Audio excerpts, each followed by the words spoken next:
بسم اللہ الرحمن الرحیم الحمد للہ رب العالمین والصلاة والسلام علی رسولنا محمد وعلی آلہ وصحبہ اجمعین اما بعد۔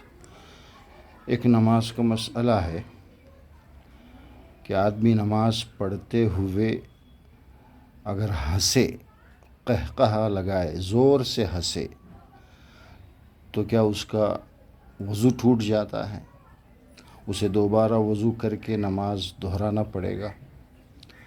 تو اس میں یہ ہے کہ ہنسنے سے، چاہے وہ زور سے ہنسے یا آہستہ ہنسے، جب وہ ہنستا ہے نماز کے اندر تو اس کی نماز ٹوٹ جاتی، نماز ختم ہو جاتی، پھر وہ دوبارہ نماز پڑھے گا۔ اس میں سب کا اتفاق ہے۔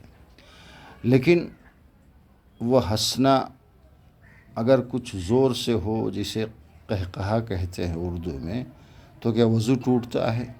اس میں اختلاف ہے۔ عام جمہور علماء کے نزدیک، محدثین کے نزدیک، اور اس کے ساتھ ساتھ امام شافعی، امام مالک اور امام احمد ابن حنبل، ان سب کے نزدیک وضو نہیں ٹوٹتا ہے۔ لیکن امام ابو حنیفہ اور احناف ائمہ کے نزدیک اس کا وضو بھی ٹوٹ جاتا ہے۔ اور اس میں صحیح بات جو ہے، اصل تو بغیر نماز کے باہر عام حالات میں اگر کوئی ہنسے گا تو اس کا وضو نہیں ٹوٹے گا، تو نماز میں کیوں ٹوٹے بھائی؟ نماز میں اگر کوئی کہے کہ وہ ٹوٹ جاتا ہے تو اس کو دلیل کے طور پر ایک مرفوع اللہ کے نبی سے ثابت شدہ صحیح اور کلیئر حدیث لانا ضروری، اور اس طرح کی کوئی حدیث کے ذخیرے میں جو مرفوع بھی ہو اور صحیح بھی ہو، قابل حجت ایسی کوئی حدیث نہیں۔ تو اس سے ایک نیا مسئلہ کیسے ثابت کرو گے؟ تو صحیح بات یہی ہے کہ وضو نہیں ٹوٹتا ہے، اور اس کی دلیل ہے، امام بخاری نے اپنے ترجمۃ الباب میں ایک حدیث لائے ہیں جابر ابن عبداللہ رضی اللہ عنہ سے، اور بالکل صحیح حدیث ہے۔ یہ مرفوع نہیں، انہوں نے اللہ کے نبی کی طرف اس کی نسبت نہیں کی ہے، خود ہی یہ بتائے ہیں، اذا ضحک فی الصلاۃ اعاد الصلاۃ ولم یعید الوضوء۔ وہ کہتے ہیں کہ اگر کوئی ہنسے نماز میں تو نماز تو وہ لوٹائے گا، نماز دوبارہ پڑھے گا، لیکن وضو اسے دوبارہ کرنے کی ضرورت نہیں ہے۔ یہ بالکل صحابی رسول ہیں جابر ابن عبداللہ، اور حدیث ان تک ایک دم بالکل صحیح سند کے ساتھ ہے۔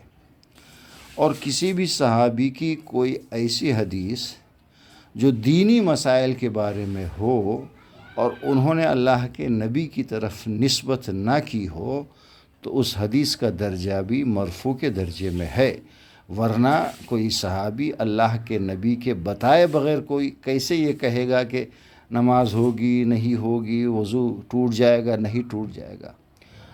ہم یہ توقع کرتے ہیں کہ انہوں نے اللہ کے نبی سے ہی اس بات کو سنا ہوگا، اور حدیث بیان کرتے وقت اللہ کے نبی کا نام نہیں لیا ہوگا۔ تو یہ ایک دلیل ہے ائمہ ثلاثہ اور جمہور کے نزدیک کہ تم جتنا بھی زور سے ہنسو، نماز تو ختم ہو جائے گی، نماز کو تو دہرانا پڑے گا، لیکن وضو نہیں ٹوٹے گا۔ اور رہا احناف کی جو دلیل ہے، وہ بھی کچھ آثار تابعین کے لاتے ہیں، جو کہ دارقطنی نے اور کئی لوگوں نے روایت کی ہے۔ تو وہ بھی کہتے ہیں، اور اللہ کے نبی کے زمانے کا بھی ایک قصہ وہ بیان کرتے، لیکن سند صحیح نہیں ہے۔ وہ کہتے ہیں کہ اللہ کے نبی کے زمانے میں ایک اندھے سا آئے اور مسجد کے کنویں میں وہ گر گئے، اور صحابہ نماز پڑھ رہے تھے اللہ کے نبی کے پیچھے، تو انہوں نے ہنسا، تو اللہ کے نبی نے یہ فرمایا کہ بھائی جنہوں نے ہنسا ہے وہ اپنا وضو اور نماز کو دہرا لے۔ لیکن اس حدیث کے بارے میں ائمہ محدثین کا ایک دم یہ صحیح فیصلہ ہے کہ یہ حدیث صحیح نہیں ہے، منکر کسی نے کہا، اور بہت اس حدیث سے کوئی مسئلہ ہم ثابت نہیں کر سکتے۔ تو اس سے یہ بات معلوم ہوئی کہ اس مسئلے میں ائمہ ثلاثہ اور جمہور کا قول صحیح ہے، زیادہ راجح ہے وہی، اور ابو حنیفہ رحمۃ اللہ علیہ اور احناف کا جو قول ہے وہ مرجوح ہے، یعنی اتنا صحیح نہیں ہے۔ تو اس سے یہ معلوم ہوا کہ اگر آپ نماز پڑھتے ہوئے زور سے ہنستے ہیں تو آپ کا وضو نہیں ٹوٹے گا، البتہ نماز ختم ہو گئی اور دوبارہ نماز پڑھنا ہے۔ اور یہ بھی یاد رکھے کہ نماز میں ہنسنا یہ کوئی اچھی بات نہیں ہے، اسے سمجھنا چاہیے۔